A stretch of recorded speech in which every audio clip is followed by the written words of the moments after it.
मेरे साथ ये केस मौजूद है नादिया को, उनसे बात भी करेंगे। अस्सलाम वालेकुम नादिया। अस्सलाम वालेकुम। वालेकुम अस्सलाम। मेरी 16 साल पहले शादी हुई थी, अरेंज मैरिज थी हमारी ना। जब शादी हुई थी ससुराल वाले बहुत अच्छे, घर वगैरह बहुत अच्छा, सारे मामला बहुत अच्छे थे। और मेरे हस्बैंड जो है ना इलेक्ट्रिशियन का काम भी था और उनकी परचून की शॉप भी थी। जब मेरी शादी हुई उसके 6 से 8 साल के करीब जो है ना के बाद ना मेरे हस्बैंड ना नशे की हालत में पड़ गए। तो जिस वजह से हमारी शॉप भी चली गई, फिर वो काम पे भी उनका ज़्यादा फोकस नहीं रहता था। अच्छा 10 साल बाद जो है ना मेरी सास की डेथ हुई, तो उसके बाद ना हमारा जो घर था जिसमें हम लोग रहते थे वो घर भी सेल हो गया। वहाँ से मुझे हिस्सा मिला, तो मैंने ना एक फ़्लैट ले लिया अपनी अम्मी की तरफ। मैं वहाँ से मूव करके अपनी अम्मी की तरफ आ गई। जब हम यहाँ आए तो शुरू में तो हस्बैंड साथ ही रहते थे, लेकिन उन्हें नशे की हालत इतनी आदत हो गई थी, इतनी आदत हो गई थी कि वो 2-2 3-3 महीने घर नहीं आते थे। अब वो जब घर नहीं आते थे तो वो हमारा खर्चा भी नहीं देखते थे, ना बच्चों को देखते। बहुत लंबा टाइम होता है, वो किसी दूसरे शहर चले जाते थे। नहीं, वो जो हाँ हमारा पुराना घर था ना, वहाँ पे उनकी गैदरिंग थी, वहीं के लोगों के साथ वो नशे में पड़े थे, तो उन्हीं यार दोस्तों के साथ रहते थे। मतलब घर आते ही नहीं थे, किसी पंचर वाले की शॉप पे सो गए, ऐसा पता चलता रहता था मुझे किसी न किसी के थ्रू ना। अच्छा मेरे 3 बच्चे हैं ना, मेरी बड़ी बेटी 14 साल की है, उसके बाद बेटा है 12 साल का और एक 6 साल की बेटी है छोटी। तो ये 3 बच्चे हैं। अब जब मैं यहाँ आ गई तो फिर मैंने सिलाई करना शुरू की, मैंने पोलियो वर्कर का काम किया, यहाँ तक कि ना मैंने वेटर का भी काम किया ना, हॉल्स वगैरह में जाके ना मैं वेटर का काम करती थी। तो इस तरह से मैं अपने बच्चों को लेके चल रही थी ना।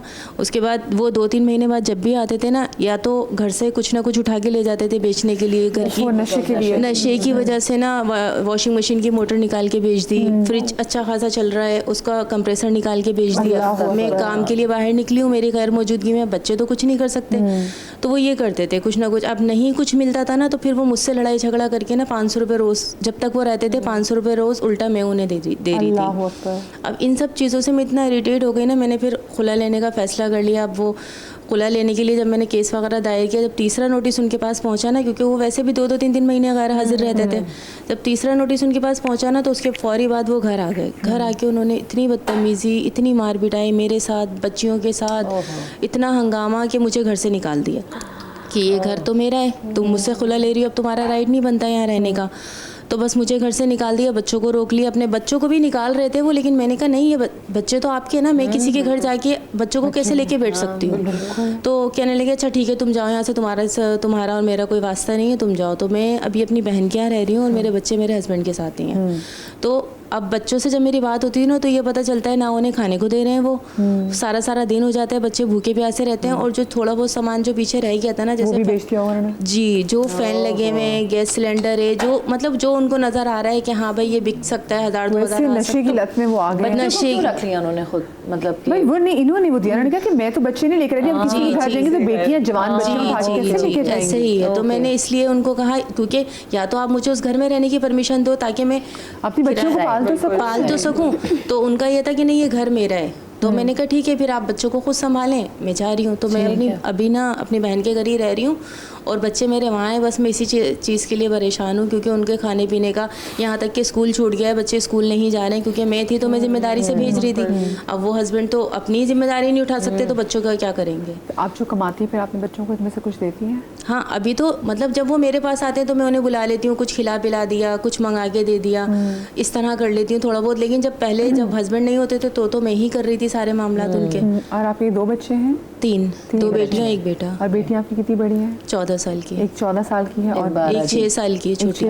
बीच में बेटा है। बीच में बेटा है 12 साल। आपको ये खौफ नहीं आता कि एक नशे के रहम करम पे आपकी 6 साल की बच्ची भी है? मेरा घर और मतलब मेरी बहन का घर और वो घर ना करीब ही है। हाँ। इतना ज़्यादा दूर नहीं है, तो इसलिए टच में रहते हैं। कोई है जो नजर रखे उस पर? क्योंकि ऑफ कोर्स बहन का घर भी इतना बड़ा था कि 3 बच्चे उठा के आप नहीं लेके जा सकते।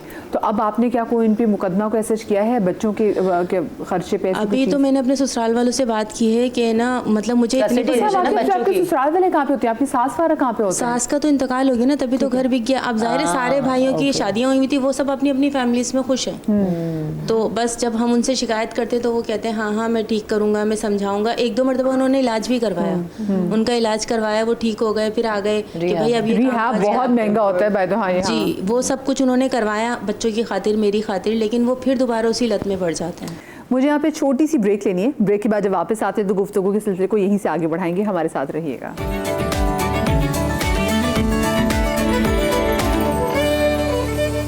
जी welcome back after the break. मुझे बताएं क्या किया जा सकता है अगर वो बच्चों का खर्चा नहीं दे, मतलब बच्चों का ख्याल नहीं रखें? अच्छा, इस पे What can be done? Exactly the same जो है आई सॉ अ केस। अब हमने खातून को, अब इस माशरे की औरत को इतना ज़्यादा प्रेशर पे डाल दिया है कि अगर वो बच्चे लेगी तो मर्द बच्चे की कस्टडी क्लेम करेगा जस्ट बिकॉज के वो राइट ऑफ मेंटेनेंस वेव करते हैं। और जब वो औरत समझती है कि मैं अगर बच्चों को अपने साथ लेकर जा रही हूँ तो बड़ा मुश्किल मेरे लिए होगा बच्चों को मेंटेन करना भी, बच्चों को रखना भी, बच्चों की सेफ्टी करना भी। आई सॉ अ पर्सन, वो कोर्ट आया कि मुझे बच्चे रखने नहीं हैं, आप खातून को प्रेशर कीजिए कि बच्चे रखें। एंड द लेडी, जैसे इन्होंने कहा कि अब ये बहुत मुश्किल डिसीजन है जो ये खातून अभी लेके बैठी हुई है कि मैं बच्चे नहीं लेके जा सकती बिकॉज मैं उनको रख नहीं सकती हूँ। और इनको ये भी पता है कि अगर मैं लेके जाती हूँ, फॉर एग्जाम्पल उनकी फिजिकल कस्टडी रिटेन करती हूँ अपने पास, मर्द मुझे मेंटेनेंस नहीं देगा। वो शख्स जो कुछ कमा नहीं रहा, जो नशे की लत में है, उसे क्या फर्क पड़ेगा कि उसे उठा के जेल में डाल दिया जाए, क्योंकि हमारे पास सिविल जाएगी 3 वक्त, हमारे पास सिविल इम्प्रिजमेंट है 6 महीने, मैक्सिमम उसको 1 साल एक्सटेंड कर सकते हैं। तो उसके बाद फिर हम क्या करेंगे एक्सेप्ट, अच्छा एक रेमेडी हमारे पास ये भी है जो बहुत सी जगह डिस्कस नहीं होती, ऐसा कोई केस आ जाना जहां मर्द बिल्कुल पे ऑफ नहीं कर रहा, उसकी मेडिकल कंडीशन इस तरह की है या मेंटल कंडीशन ऐसी है, तो गवर्नमेंट के खर्चे देगी इस तरीके से आके। ठीक है, जैसे हमारे पास बाकायदा एक डिपार्टमेंट है जहाँ से हम खजाना, जी बिल्कुल, बैतुल माल उस तरह के केसेस में कोर्ट जो है वो रिक्वेस्ट करती है गवर्नमेंट को कि आप बैतुल माल से बच्चों का वजीफा लगा दें। तो ऐसी रेमेडी यहाँ पे कोर्ट में आके रिक्वेस्ट ये करनी है, चूंकि शी बेटर नोज कि वो मर्द नहीं करा, बच्चे की डे टू डे लाइफ, उसके खाने पीने का खर्चा नहीं करा, उसकी एजुकेशन नहीं हो पा रही है, और वो इस पोजीशन में भी नहीं है कि वो कस्टडी रखेंगे, इस पोजीशन पे नहीं है कि वो कस्टडी रखेंगे, क्योंकि वो कस्टडी लेने का मकसद ये है कि वो थ्रू आउट मेंटेन करेगी, और वो इस पोजीशन पे नहीं है। तो आप बैतुल माल से, कोर्ट के रिक्वेस्ट पे बैतुल माल से बच्चों मेंटेनेंस करवाते हैं। एक इंटरेस्टिंग केस ये आया कि खातून ने जब खुला की दरख्वास्त की और सारे स्टेजेस ऑलमोस्ट पूरे हो गए थे, और आई थिंक कि माँ का दिल इतना नरम होता है बच्चे की खातिर कि वो बहुत ही मुश्किल हालात में एक तो खुला लेगी, और मर्द जो है वो बच्चों से, शादी में होती है वो बच्चों की वजह से ही होती है, और बच्चे रुल जाएंगे। हाँ, और मर्द जो है वो इतने आराम से बच्चों से बरी जिम्मा हो सकते हैं, लेकिन माँ का दिल नहीं मानता। तो इस तरह का एक केस था जहाँ पर जब ऑलमोस्ट खुला होने वाली थी, तो जो वहाँ पर जो मौलवी साहब थे उन्होंने क्या किया, दहशत डालने के लिए मर्द को उकसाया कि तुम अपनी बीवी से ये कहो कि थोड़े अरसे में मैं तो बच्चा ले लूंगा। यानी उसका कोई इरादा भी नहीं था, उस शौहर का कोई इरादा नहीं था, दिख रहा था कि शुरू से उसका कोई इंटरेस्ट नहीं है, खाली औरत के दिल में ये खौफ डालना कि ये खुला ना ले। मौलवी साहब ने आदमी को उकसाया उसके सामने कि अब आप इनको बोलें कि थोड़े अरसे में बच्ची बालिग हो जाएगी तो मैं तो इस पे अपना हक जताऊंगा। तो आप सोचिए कि जो एहसान और जो खूबसूरत तरीका अल्लाह ताला हमें कुरान के ज़रिए बता रहे हैं, वो उलमा जो ये क्लेम करते हैं कि वो कुरान के इल्म से हमारी गाइडेंस कर रहे हैं, वो अपनी ये जो पेट्रियार्कल सोच है, ये जो मर्द अपना पावर जो ताल्लुक नहीं है, और मैं आपको बताऊं कुरान में जो बनी इसराइल के इतने वाक़यात होते हैं ना, तो उसमें वो जो सब्त के दिन का है ना कि सैटरडे को आप जाल डाल दिया और अल्लाह ताला ने कहा कि तुम समझते हो कि मुझे फूल कर रहे हो लेकिन तुम अपने आप को फूल कर रहे हो। तो इस सारे मामले में जो दिल की सिंसियरिटी होती है ना, वो लोग भूल जाते हैं कि अल्लाह देख भी रहा है, और आप इंसान को बेशक बेवकूफ़ बना लें, आप उनको थ्रेट कर लें, मैनिपुलेट कर लें, लेकिन आप अपने ही आप से जो है ना वो धोखा कर रहे हैं कि आप रीजंस बना के लोगों को मैनिपुलेट करके यूज़ करते हैं। बेसिकली मैनिपुलेशन के साथ प्रेशर गेम है जी, बिल्कुल। यानी मेरा कोई इंटेंशन नहीं है बच्चे की कस्टडी लेने का, बट जस्ट टू प्रेशराइज, अब उसको इतना प्रेशराइज करूं और इतना ट्रॉमा पे लेकर जाऊं कि वो जो उसके वो लीगल राइट्स मांग रही है खातून, वो खुद ही वो इतना एग्जॉस्ट हो जाए ये सारी लीगल प्रोसीडिंग्स में कि वो छोड़ दे। वो क्या करते हैं, जैसे खातून आती है मेंटेनेंस का काउंटर ब्लास्टर क्लेम हमारा पड़ता है कस्टडी का, बच्चे की कस्टडी का आ जाता है, डिस्पाइट नोइंग के लॉ और रिकग्नाइज नहीं करेगा ना, यानी 1 साल की बच्ची आपको पता है कि वो तो है ही सक्लन बेबी है, नहीं मिलेगा माँ के अलावा, मगर प्रेशर तो देना है। अच्छा मुझे बताइए, तो प्रेशर तो हमारा एक सोसाइटी का हिस्सा बन गया है कि हम औरत को जहाँ पे भी हमें लगता है कि जितना और जलील मार्जिन कर सकते तो आप करते हैं।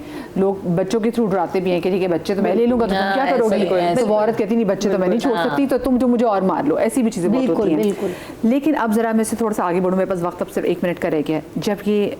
जब भी खुला का प्रोसेस भी हो जाता है, तलाक भी हो जाती है, पेरेंट्स के लिए कितना ज़रूरी है कि उन बच्चियों के बारे में दोबारा सोचें कि इनको अब एक और निकाह के एक और ज़िंदगी इनको दी जाए और उनको एक नया चैप्टर ज़िंदगी के दोबारा से खुलना चाहिए। देखिए, जैसा कि मैंने आपको बताया कि शरीयत के बहुत सारे जो कवानीन हैं वो ही रब्त देते हैं हमारे दूसरे कवानीन को, हदूद को भी। हमारे यहाँ शरीयत में तलाक और खुला के बाद ये सरीहन मर्द की ज़िम्मेदारी है, सिर्फ जो 2 साल तक का बच्चा रज़ाअत के पीरियड में वो माँ के पास रहेगा, बाकी बेटी हो या बेटा बच्चे मर्द के ही हैं, ठीक है। लेकिन अगर मर्द के साथ बच्चों की वेलफेयर नहीं है और माँ के साथ वेलफेयर है बच्चों की, तो बच्चे माँ की तरफ आएंगे। स्टिल वो जितना कर सकता है वो देगा। अच्छा, इसके बाद ये भी होता है कि जब बच्चे बड़े हो जाते हैं, बच्ची बड़ी हो गई, ठीक है, अब वो बाप ने तो कभी उसका खर्चा उठाया ही नहीं। अब शादी हुई ना, हमारे पास इस तरह का केस आया, बच्ची की शादी हुई तो बाप सालों बाद आ गया कि मैं तो उसका वली था, तुमने वली की इजाज़त के बगैर निकाह कैसे कर दिया, दिस निकाह इज़ फेक, दिस निकाह इज़ नॉट परमिसिबल।